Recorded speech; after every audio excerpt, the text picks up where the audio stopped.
Hey there, and welcome to the UkeStuff channel and this review of the Kala KA-15S Soprano laminate mahogany instrument.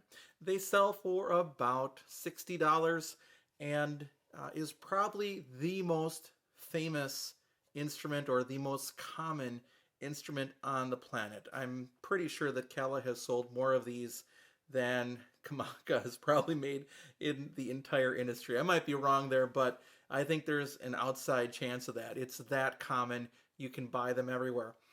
This one was a Kala that I bought off of another member of the Ukulele Underground who was selling three of them, and I bought all three used intentionally to review them. I did ask Kala if they'd be willing to help me set up a way to do some reviews, and they told me no thanks. So I'll find other ways to do reviews from time to time. And considering how popular this model is, it does deserve to get an official review. So what I do in these reviews, first of all, I look at subjective issues, things that are my opinion, totally, completely my opinion. Then second, we look at objective data about the instrument, which is not opinion, it's fact. And then we go back to opinion again, subjective conclusion. Now, again, you don't have to agree with me, but you can kind of then get an idea of what I think, which may help you in your thinking. And considering how common these instruments are, they're in schools all over the United States, for example, it's probably worth knowing what does somebody else think about these things. So here's your opportunity to learn about the Kala 15S if you don't already have one in your house. So let's start off with the subjective information. These sell for $57, $56.99 if you want to be specific. You can get them from some vendors, some sellers with a whole kit of things, but that's going to add significantly to the price. Now let's take a look at Keepa. Keepa lets you see what's been going on in Amazon lately, and this has held steady at $56.99 the entire time, including throughout the pandemic of COVID in the United States. This is being filmed in July of 2020, and we did see a lot of instruments spike in cost as availability dropped. This held right at $56.99, so many thanks to Kala for making sure that that happened. Now let's talk about value. Well, you're getting a pretty well-built ukulele for $56.99. There's really nothing to argue about there. Now, here's the flip side of that. There are a bunch of manufacturers now that are making ukuleles equivalent to Kala. Kala really set the bar. Before that, it was Lanakai, and then the owner of Kala is Mike Upton, and he left Lanakai. He was actually Lanakai's entire ukulele product specialist. He's the guy that ran that company, and he started Kala on his own 15 years ago. It's the 15th anniversary of Kala. And he used his connections to bring around his own company, and he reset the standard. And in a lot of ways, he helped teach the Chinese companies that make ukuleles to make better products. And with all sincerity, in the last 4 years that I've been playing, I have watched the quality continue to rise all the time by the manufacturers because the bar is set higher. And that bar is set higher thanks to Kala. You can't get around it. Because you can buy an equivalent ukulele, truly equivalent ukulele, with accessories and some other features for less, I'm going to say that the price slightly exceeds the value of the instrument in the current day. In terms of build quality, overall, it's very good. The only thing that I noticed is something weird. Do you see this? If I get in the right light, there's a head joint, and there's nothing wrong with the head joint, but the head joint goes up at an angle like that. I typically don't see that. Usually that head joint is straight across. So that was the one part that was like, okay. But otherwise, that's minor. That's not going to impact playing. The whole discussion about joints is typically that you want them above the nut so that the vibration goes down with the string from where the string is anchored on the headstock. So again, that isn't going to do anything, but that's the only weird thing is that sort of weird angled, joint there in the headstock. All right, let's take a look at the Kala KA-15S ukulele on the inside. So take a look on the inside. You can see it's a traditional laminate. You can see the bridge support there with no screws coming through.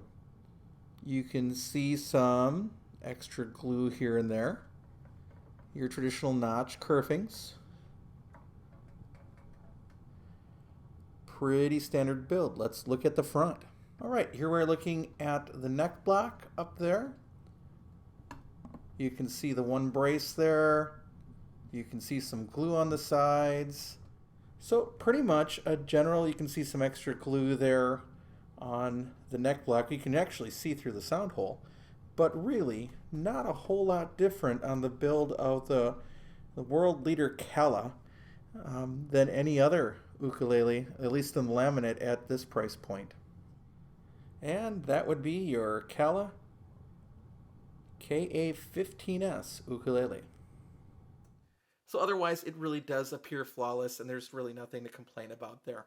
The appearance is going to depend on what you think about dark mahogany. The trend right now is not to make instruments in this dark color anymore, whereas the entry-level Kalas and their Makala line, which isn't as pretty laminate, they all are really rather dark, although there are some new options in Kala's line if you're interested in that. So do you like dark mahogany? Do you like the sound hole? And then again, in the 1-minute ukulele review, I mentioned this giant tuner buttons. I don't know if it's still like that today. I'm gonna have to take a look later, but those are just ginormous on this instrument. So overall, the appearance is very plain. I mean, the only real embellishment is the sound hole. It's, you know, it's very attractive if you like a dark instrument. The stripe on the mahogany is nice, but again, it's very plain. In terms of availability, how many do you want? Schools all over the United States have these. They're in homes all over the place. There are generations of people that basically, generations of players that have learned on these. Literally moms and dads that have passed them down to their teenagers at this point.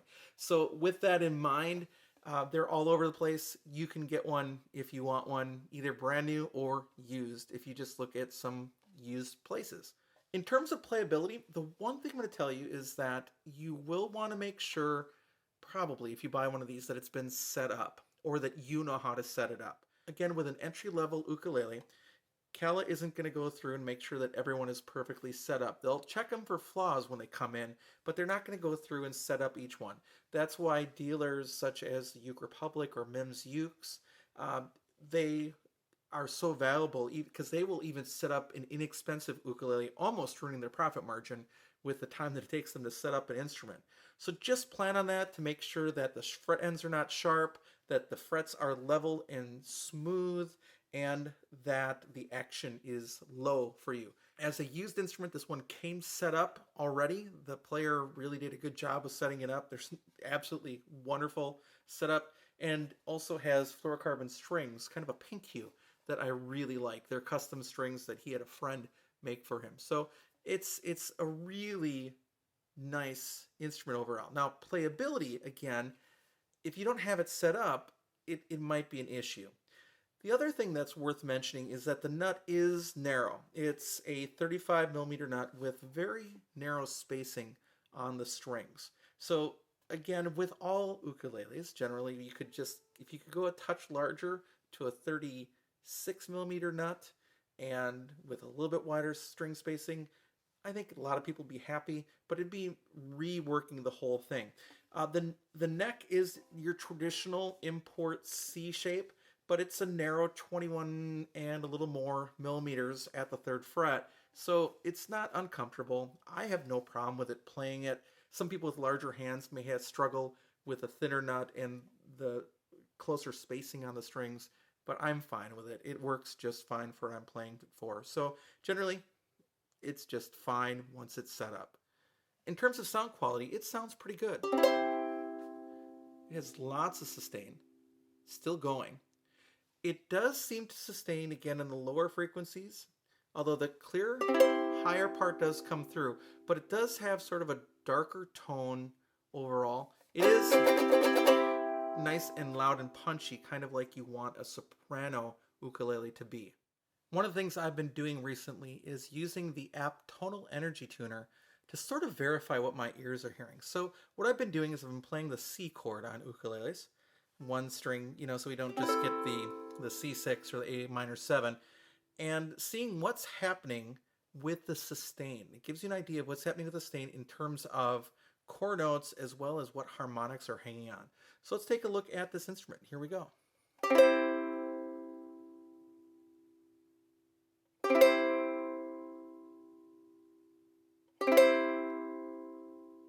you see how it's hanging on all across the board?